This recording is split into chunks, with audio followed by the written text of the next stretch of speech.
तो दोस्तों हमारा पहला क्वेश्चन आ गया स्क्रीन पे। आपको बताना है कि कुचिकल जलप्रपात भारत के निम्नलिखित में से किस राज्य में स्थित है। तो कौन सा राइट आंसर होगा, कमेंट सेक्शन में उत्तर देना है दोस्तों। तो राइट आंसर कौन सा होगा, कुचिकल जलप्रपात भारत के निम्नलिखित में से किस राज्य में स्थित है। मध्य प्रदेश, उत्तर प्रदेश, कर्नाटक, केरल। तो चारों में से राइट आंसर कौन सा होगा। तो कहां पर है कुचिकल जलप्रपात, कर्नाटक में है दोस्तों। कहां पर, कर्नाटक में। ऑप्शन सी बिल्कुल राइट हो जाएगा। चलो दोस्तों अगला क्वेश्चन करते हैं। आपको बताना है कि निम्नलिखित में से किस मिट्टी में शुष्क अवस्था में दरारें व सिकुड़न के गुण होते हैं।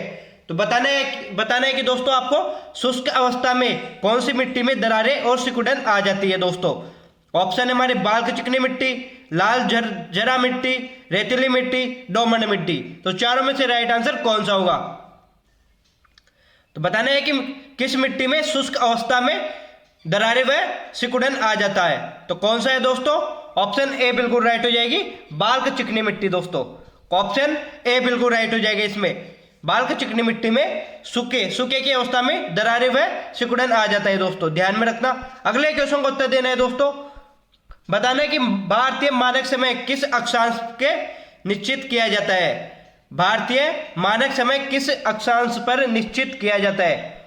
ऑप्शन हमारे ए 82.5 पूर्वी देशांतर, ऑप्शन बी 83.5 पूर्वी देशांतर, ऑप्शन सी 84.5 पूर्वी देशांतर, ऑप्शन डी 85.5 पूर्वी देशांतर। तो कौन सा राइट आंसर होगा दोस्तों। तो बताना है दोस्तों कि भारतीय मानक समय किस अक्षांश या देशांतर पर निश्चित किया जाता है। तो कौन सा राइट होगा दोस्तों। तो ऑप्शन ए बिल्कुल राइट हो जाएगा इसमें। ऑप्शन ए बिल्कुल राइट हो जाएगा, 82.5 पूर्वी देशांतर पर। अगला क्वेश्चन करते हैं दोस्तों। आपको बताना है कि दोस्तों इकोनॉमी का क्वेश्चन है दोस्तों, ध्यान से पढ़ना फिर उत्तर देना। यदि भारतीय रिजर्व बैंक नगद भंडार वाणिज्य बैंकों को बढ़ावा देना चाहता है, यदि भारतीय रिजर्व बैंक नगद भंडार वाणिज्य बैंकों को बढ़ावा देना चाहता है तो निम्नलिखित में से कौन सा सबसे संभावित कदम उठाएगा। ऑप्शन हमारे खुले बाजार में बॉन्ड खरीदेगा, ऑप्शन बी एक्सचेंज के बिल को शामिल करने वाले लेन देन को रोकेगा, ऑप्शन सी अपने भंडार से सोना जारी करेगा, ऑप्शन डी इनमें से कोई नहीं। तो कौन सा राइट आंसर होगा।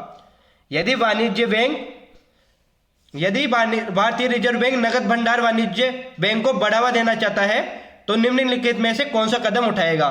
तो कौन सा कदम उठाएगा दोस्तों। तो ऑप्शन सी बिल्कुल राइट हो जाएगा दोस्तों। इसमें क्या होगा, वह अपने भंडार से सोना जारी करेगा दोस्तों। ऑप्शन सी बिल्कुल राइट हो जाएगा इसमें। अगला क्वेश्चन करते हैं दोस्तों। अगला क्वेश्चन आ गया, किस जल विद्युत परियोजना को भारत की मानव निर्मित सबसे बड़ी झील से आपूर्ति की जाती है। तो कौन सा राइट आंसर होगा दोस्तों। किस विद्युत परियोजना को भारत की मानव निर्मित सबसे बड़ी झील से जल आपूर्ति की जाती है। कोयना परियोजना, हीराकुंड परियोजना, रिहंद परियोजना, दामोदर घाटी परियोजना। तो कौन सा राइट आंसर होगा दोस्तों इसमें। बताना है कि कौन सी वह जल विद्युत परियोजना है जिसे मानव निर्मित सबसे बड़ी झील से जल की आपूर्ति की जाती है दोस्तों। तो कौन सी है दोस्तों, वो रिहंद परियोजना है दोस्तों। रिहंद परियोजना में जल की आपूर्ति किससे की जाती है, कृत्रिम झील से की जाती है, यह भी ध्यान में रखना दोस्तों। अगला क्वेश्चन करते हैं दोस्तों। क्वेश्चन है हमारा कि भारत में लोक सेवा आयोग की प्रथम बार स्थापना किस अधिनियम द्वारा हुई थी। तो कौन सा राइट आंसर होगा दोस्तों। भारत में लोक सेवा आयोग की प्रथम बार स्थापना किस अधिनियम द्वारा हुई। ऑप्शन है हमारे government of India act 1935, council act 1909, government of India act 1919, Indian council act 1892। तो चारों में से राइट आंसर कौन सा होगा। भारत में लोक सेवा आयोग की प्रथम बार स्थापना किस अधिनियम द्वारा हुई थी। तो ऑप्शन सी बिल्कुल राइट हो जाएगा दोस्तों इसमें, गवर्नमेंट ऑफ इंडिया एक्ट 1919 द्वारा। ऑप्शन सी बिल्कुल राइट हो जाएगा इसमें। चलो दोस्तों नेक्स्ट क्वेश्चन करते हैं। आपको अगले क्वेश्चन का उत्तर देना है दोस्तों। क्वेश्चन है हमारा कि किसने कहा था कि हिंदू और मुस्लिम भारत की दो आंखें हैं। तो बताना है कौन सा राइट आंसर होगा। किसने कहा था कि किसने कहा था कि हिंदू और मुस्लिम भारत की दो आंखें हैं? ऑप्शन मिर्जा गुलाम हैदर, सर सैयद अहमद का, रशीद अहमद, महात्मा गांधी। तो चारों में से राइट आंसर कौन सा होगा? तो किसने कहा था ये? ऑप्शन बी बिल्कुल राइट हो जाएगा, सर सैयद अहमद खान ने। ऑप्शन बी बिल्कुल राइट हो जाएगा। सर सैयद अहमद खान ने कहा था कि हिंदू और मुस्लिम भारत की दो आंखें हैं। ध्यान में रखना। अगला क्वेश्चन आएगा दोस्तों, आपको बताना है कि करंट का क्वेश्चन है दोस्तों। हाल ही में चर्चा में रही वैश्विक बोगोटा घोषणा का संबंध किससे है? तो कौन सा राइट आंसर होगा दोस्तों? हाल ही में चर्चा में रही वैश्विक बोगोटा घोषणा का संबंध किससे है? बाघ संरक्षण से, अमेजन जंगल से, ओजोन परत से, रिवर डॉल्फिन से। तो कौन सा राइट आंसर होगा दोस्तों? वैश्विक बोगोटा घोषणा का संबंध किससे है दोस्तों? ऑप्शन डी बिल्कुल राइट हो जाएगा, रिवर डॉल्फिन से है दोस्तों। किससे है? रिवर डॉल्फिन से। चलो दोस्तों अगला क्वेश्चन करते हैं। आपको बताना है कि निम्नलिखित में से एक जो पानी के प्रदूषण की वजह से होता है, तो कौन सा रोग है जो पानी में प्रदूषण की वजह से होता है? हैजा, टाइफाइड, हेपेटाइटिस, पीलिया। तो चारों में से राइट आंसर कौन सा होगा? कौन सा रोग है इन चारों में से जो पानी की गंदगी की वजह से होता है? तो कौन सा है दोस्तों? तो टाइफाइड है दोस्तों। ऑप्शन बी बिल्कुल राइट हो जाएगा इसमें। कौन सा है? टाइफाइड पानी में प्रदूषण की वजह से होता है दोस्तों। चलो दोस्तों अगला क्वेश्चन करते हैं। आपको बताना है कि हमारा राष्ट्रीय चिन्ह कहां से लिया गया है? हमारा राष्ट्रीय चिन्ह अशोक स्तंभ कहां से लिया गया है? सांची के स्तूप से, सारनाथ के अशोक स्तंभ से, गया स्थित बौद्ध विहार से, सिंधु घाटी में मिले अवशेष से। तो कौन सा राइट आंसर होगा दोस्तों? हमारा राष्ट्रीय चिन्ह कहां से लिया गया है? तो ऑप्शन बी बिल्कुल राइट हो जाएगा, सारनाथ के अशोक स्तंभ से। ऑप्शन बी बिल्कुल राइट हो जाएगा दोस्तों। चलो दोस्तों अगला क्वेश्चन करते हैं। आपको बताना है कि स्वर्णिम चतुर्भुज का संबंध किससे है? स्वर्णिम चतुर्भुज का संबंध किससे है? यह क्वेश्चन है हमारा। ऑप्शन रेल योजना से, जल प्रबंधन से, वायु परिवहन से, सड़क योजना से। तो कौन सा राइट आंसर होगा दोस्तों? स्वर्णिम चतुर्भुज का संबंध किससे है? तो कौन सा राइट होगा? ऑप्शन डी बिल्कुल राइट हो जाएगा। किससे है? सड़क योजना से। स्वर्णिम चतुर्भुज का संबंध किससे है? सड़क योजना से। इसी योजना में दोस्तों आपको बता दूं कि एक चतुर्भुज का निर्माण हो रहा है और 4 बड़े नगरों को जोड़ा गया है दोस्तों। चार बड़े नगरों को जोड़ा गया है इस योजना में। कौन कौन से? एक तो है दिल्ली दोस्तों, एक है मुंबई, एक चेन्नई, एक कोलकाता। ये 4 नगर है दोस्तों। इस योजना में इन चार नगरों को आपस में जोड़ा गया है दोस्तों। चलो दोस्तों अगला क्वेश्चन करते हैं। आपको बताना है कि निम्न में से किसको पहले ऑल इंडिया बार मेमोरियल के नाम से जाना जाता था? तो कौन सा राइट आंसर होगा दोस्तों? निम्न में से किसको पहले ऑल इंडिया बार मेमोरियल के नाम से जाना जाता था? ऑप्शन 3 मूर्ति भवन को, लुटियंस जोन को, संसद भवन को, इंडिया गेट को। तो कौन सा राइट आंसर होगा? ऑल इंडिया वॉर मेमोरियल के नाम से किसे जाना जाता था? तो किसे जाना जाता दोस्तों? तो ऑप्शन डी बिल्कुल राइट हो जाए। किसे? इंडिया गेट को जाना जाता था। किसे? इंडिया गेट को। अगला क्वेश्चन करते हैं दोस्तों।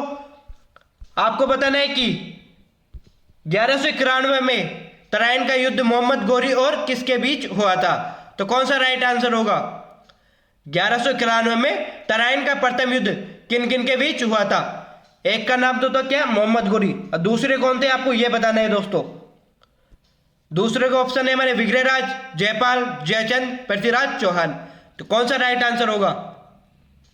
तो आपको पता होगा किन किन के बीच हुआ था? मोहम्मद गौरी और पृथ्वीराज चौहान के मध्य। मोहम्मद गौरी और पृथ्वीराज चौहान के मध्य तराइन का प्रथम युद्ध हुआ था। इसमें विजय कौन रहा दोस्तों? विजय रहा पृथ्वीराज चौहान। विजय कौन रहे? पृथ्वीराज चौहान इसमें विजय रहे दोस्तों। ध्यान में रखना। अगला क्वेश्चन करते हैं दोस्तों। नेक्स्ट क्वेश्चन का उत्तर देना है कि आपको स्वराज पार्टी के संस्थापक कौन थे? क्वेश्चन है हमारे, स्वराज पार्टी के संस्थापक कौन थे? मोतीलाल नेहरू और सीआर दास और जवाहरलाल नेहरू, एनी बेसेंट और कर्नल अलकाट, केशव चंद्र सेन और रविंद्रनाथ टैगोर। तो कौन सा राइट आंसर होगा? बताना है कि स्वराज पार्टी के संस्थापक कौन थे।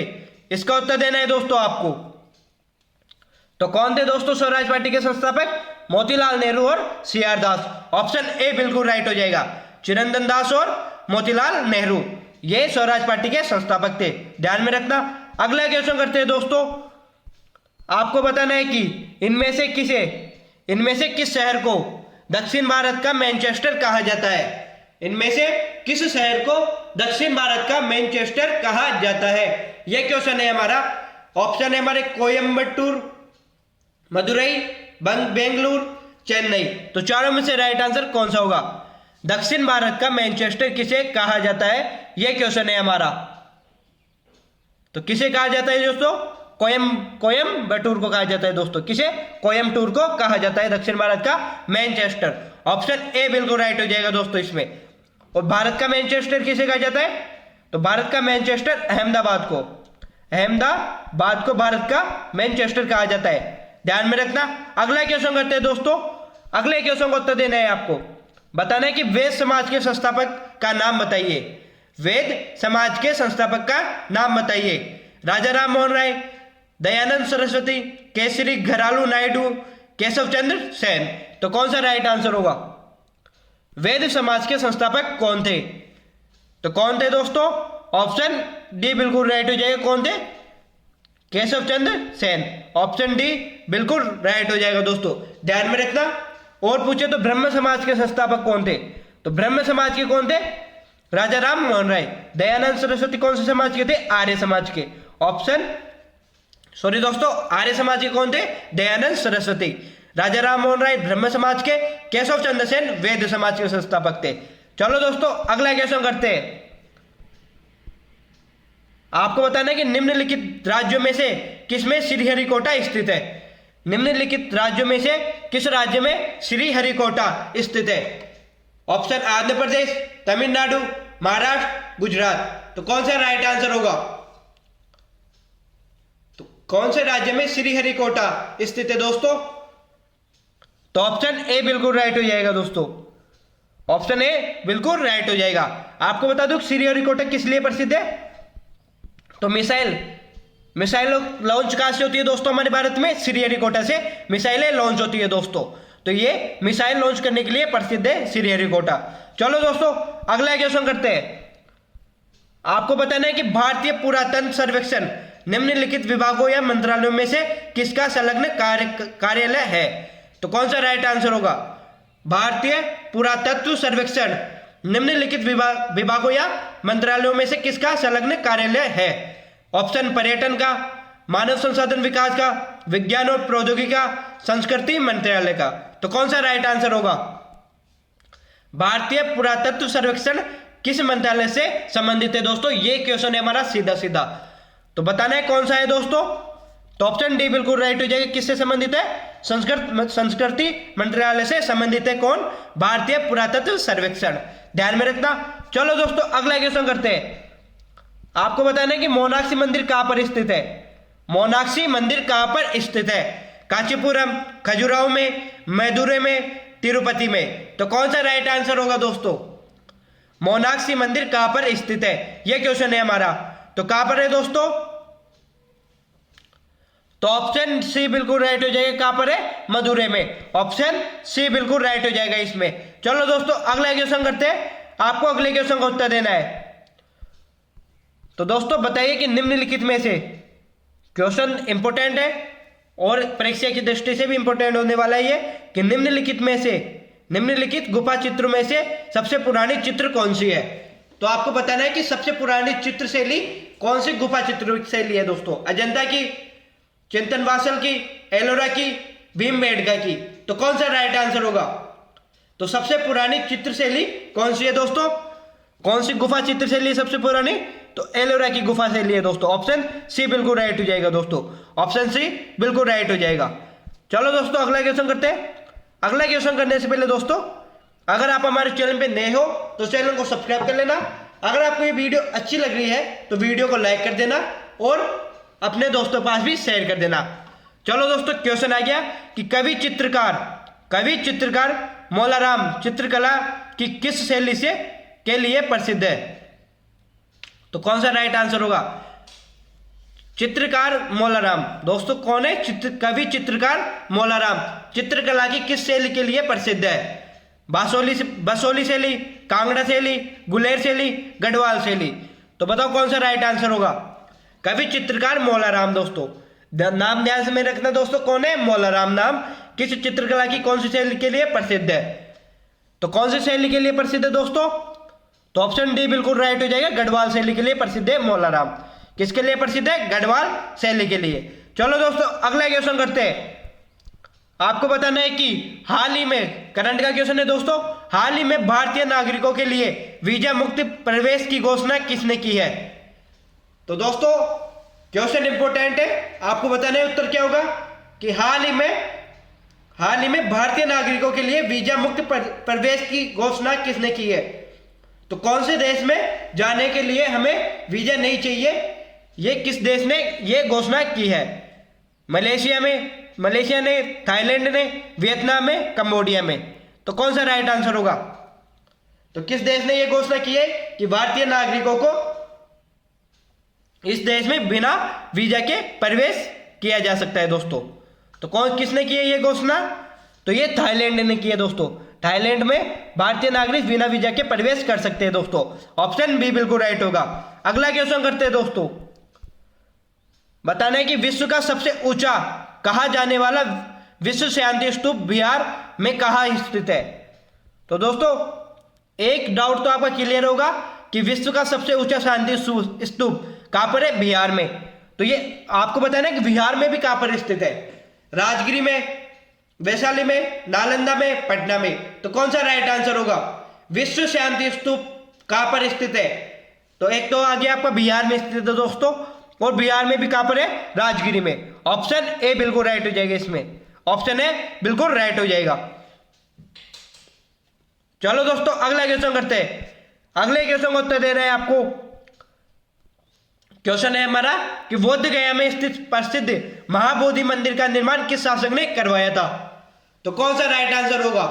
बोध गया में स्थित प्रसिद्ध महाबोधि का मंदिर का निर्माण किस शासक ने करवाया था? अशोक ने, धर्मपाल ने, देवपाल ने, अजातशत्रु ने। तो चारों में से राइट आंसर कौन सा होगा? महाबोधि मंदिर का निर्माण किसने करवाया था? तो किसने करवाया? तो अशोक ने। बौद्ध धर्म को ग्रहण किसने किया था? अशोक ने। तो अशोक ने यहां पर महाबोधि धर्म मंदिर का निर्माण करवाया था। चलो दोस्तों अगला क्वेश्चन करते हैं। आपको बताना है कि उत्तर प्रदेश में जैन और बौद्ध दोनों धर्मों का एक प्रसिद्ध तीर्थ स्थल है। तो कौन सा है दोस्तों? उत्तर प्रदेश में बुद्धों और जैनों का प्रसिद्ध तीर्थ स्थल कौन सा है? कौशाम्बी, देवीपाटन, सारनाथ, कुशीनगर। तो बताना है कौन सा राइट आंसर होगा? बौद्धों और जैनों का प्रसिद्ध तीर्थ स्थल कौन सा है उत्तर प्रदेश में? तो कौन सा है दोस्तों? ऑप्शन ए बिल्कुल राइट हो जाएगा, कौशाम्बी। ऑप्शन ए बिल्कुल राइट हो जाएगा। कौशाम्बी में बुद्धों और जैनों का तीर्थ स्थल है दोस्तों। अगला क्वेश्चन करते हैं दोस्तों। आपको बताना है कि कौन सा स्थान भारत का स्विट्जरलैंड कहलाता है? कौन सा स्थान? दोस्तों आपको स्थान पूछा है, ध्यान में रखना। भारत का स्विट्जरलैंड कौन से स्थान को कहा जाता है? कोटागू, मोरंग, कौसानी, ऊटी। तो चारों में से राइट आंसर कौन सा होगा? भारत का स्विट्जरलैंड कौन से स्थान को कहा जाता है? तो किसे कहा जाता है दोस्तों? तो कौसानी को कहा जाता है। ऑप्शन सी बिल्कुल राइट हो जाएगा इसमें। कौसानी को भारत का स्विट्जरलैंड कहा जाता है। चलो दोस्तों अगला क्वेश्चन करते हैं। आपको बताना है कि शांति निकेतन की स्थापना किसने की? शांति निकेतन की स्थापना किसने की? तो कौन सा राइट आंसर होगा? सुरेंद्रनाथ बनर्जी, देवेंद्रनाथ टैगोर, रविंद्रनाथ टैगोर, दादाभाई नौरोजी। तो चारों में से राइट आंसर कौन सा होगा? शांति निकेतन की स्थापना किसने की? तो ऑप्शन बी बिल्कुल राइट हो जाएगा, देवेंद्रनाथ टैगोर ने की थी। देवेंद्रनाथ टैगोर ने शांति निकेतन की स्थापना की। देवेंद्रनाथ टैगोर रविंद्रनाथ टैगोर की क्या थे? पिताजी थे दोस्तों। रविंद्रनाथ टैगोर के फादर कौन थे? देवेंद्रनाथ टैगोर, जिन्होंने शांति निकेतन की स्थापना की थी। चलो दोस्तों अगला क्वेश्चन करते हैं। आपको बताना कि महर्षि गौतम का संबंध किस दर्शन से है?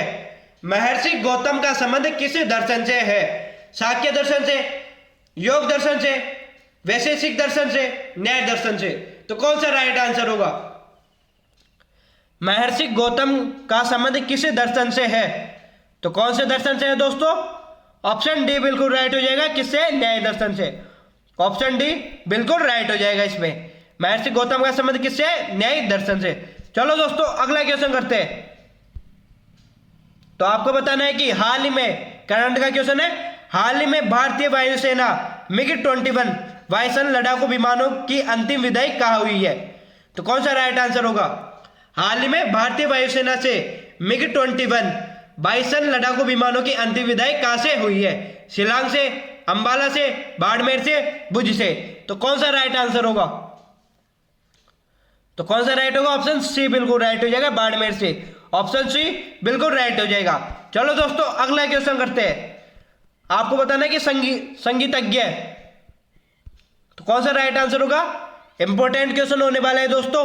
संगीतज्ञ एक ध्रुपद गायकी तानसेन को दोस्तों ध्यान में रखना, तानसेन एक तानसेन, सॉरी दोस्तों, संगीतज्ञ एवं ध्रुपद गायकी तानसेन को कंठाभरण बानी विलास की उपाधि किसने दी थी?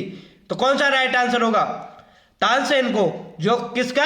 अकबर का दरबारी कवि था दोस्तों, उसको कंठाभरण बानी विलास की उपाधि किसने दी थी? जहांगीर ने, बैरम खान ने, अकबर ने, बाबर ने। तो किसने दी थी दोस्तों? तो ऑप्शन सी बिल्कुल राइट हो जाएगा। कंठाभरण बानी विलास की उपाधि किसने दी थी तानसेन को? अकबर ने दी थी। चलो दोस्तों अगला क्वेश्चन करते हैं। तो क्वेश्चन आ गया दोस्तों, इसका उत्तर देना है आपको। तो क्वेश्चन पढ़ना ध्यान से, फिर उत्तर देना कि निम्नलिखित नृत्यों में कौन गरीबों की कथकली के नाम से जाना जाता है? निम्नलिखित नृत्यों में कौन गरीबों की कथकली के नाम से जाना जाता है? ऑप्शन ओटनटुल्लन, कुटियाट्ट, मोहिनीअट्टम, चाक्यार कुंटुम। तो कौन सा राइट आंसर होगा दोस्तों? गरीबों की कथकली के नाम से किस नृत्य को जाना जाता है? तो किसे जाना जाता है? ओटम तुल्लन को दोस्तों। ऑप्शन ए बिल्कुल राइट हो जाएगा, ओटम तुल्लन को। ध्यान में रखना, ए बिल्कुल राइट होगा, गरीबों की कथकली ओटम तुल्लन। अगला क्वेश्चन करते हैं दोस्तों।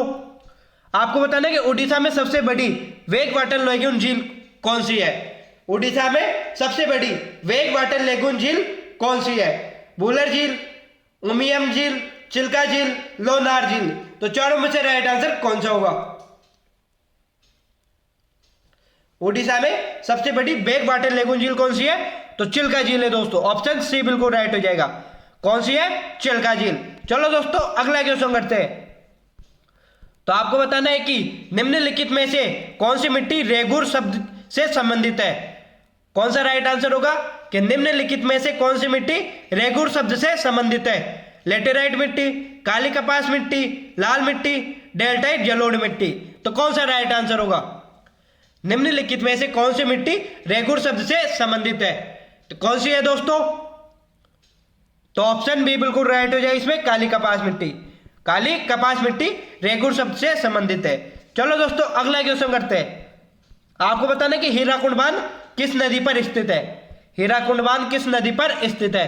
मेघना, महानदी, कृष्णा नदी, कावेरी नदी। तो कौन सा राइट आंसर होगा? तो कौन सी नदी पे हीराकुंड बांध?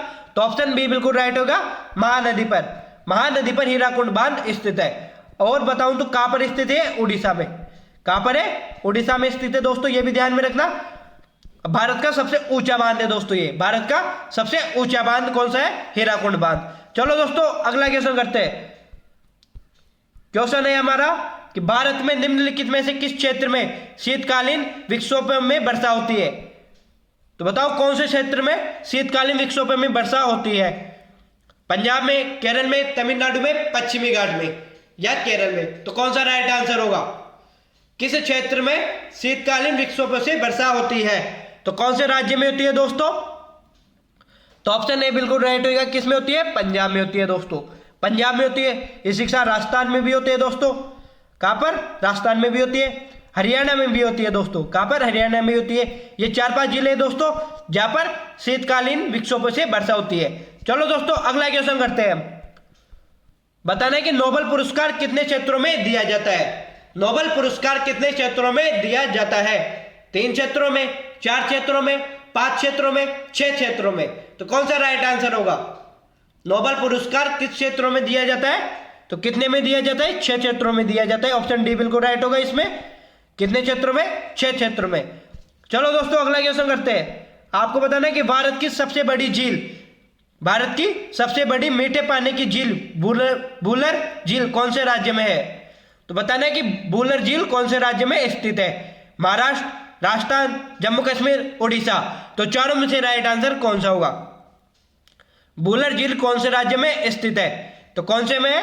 जम्मू और कश्मीर में। ऑप्शन सी बिल्कुल राइट हो जाएगा इसमें। चलो दोस्तों अगला क्वेश्चन करते हैं। आपके अगला क्वेश्चन आ गया दोस्तों, बताना है कि नीति आयोग किसके सर्वेक्षण के आधार पर निर्धनता रेखा के नीचे के लोगों का आकलन करता है? तो कौन सा राइट आंसर होगा? नीति आयोग किसके सर्वेक्षण के आधार पर निर्धनता रेखा के नीचे के लोगों का आकलन करता है? केंद्रीय सांख्यिकी संगठन के आधार पर, विश्व बैंक के आधार पर, राष्ट्रीय नमूना सर्वेक्षण संगठन के आधार पर, भारतीय रिजर्व बैंक के सर्वेक्षण के आधार पर। तो कौन सा राइट होगा दोस्तों? तो ऑप्शन सी बिल्कुल राइट हो जाएगा। राष्ट्रीय नमूना सर्वेक्षण संगठन के आधार पर नीति आयोग गरीबी से नीचे लोगों का आकलन करता है दोस्तों। चलो दोस्तों अगला क्वेश्चन आ गया हमारा कि विश्व का सबसे बड़ा नदी द्वीप माजुली द्वीप किस नदी पे है? सॉरी दोस्तों, किस राज्य में स्थित है? विश्व का सबसे बड़ा नदी द्वीप माजुली द्वीप किस राज्य में स्थित है? उड़ीसा में, झारखंड में, मध्य प्रदेश में, असम में। तो कौन सा राइट आंसर होगा? माजुली द्वीप कौन से राज्य में स्थित है दोस्तों? तो कौन से राज्य में? असम में है दोस्तों। ऑप्शन डी बिल्कुल राइट हो जाएगा। कौन से राज्य में? असम में। और पूछे तो कौन सी नदी पे है माजुली द्वीप? तो कौन सी में? ब्रह्मपुत्र नदी में दोस्तों। कौन सी नदी में? ब्रह्मपुत्र नदी में माजुली द्वीप स्थित है दोस्तों। चलो दोस्तों अगला क्वेश्चन आ गया हमारा भारत के किस राज्य में सबसे